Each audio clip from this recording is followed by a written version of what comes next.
Hai hampa kat mana tu? Semoga hampa semuanya sihat-sihat berjaya walaupun di mana hampa berada.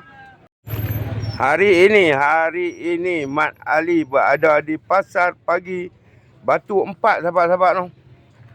Batu Empat pula. Sedikit view untuk hampa.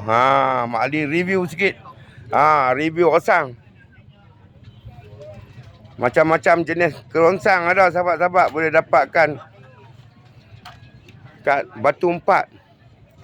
Tali pinggang pun ada. Tali pinggang, sahabat-sahabat tu. Tali pinggang.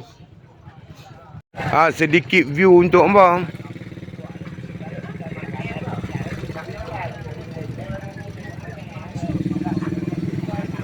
Sesiapa yang bermasalah dengan urat, boleh dapatkan minyak raja kayu, sahabat-sahabat tu. Minyak raja kayu untuk memulihkan urat.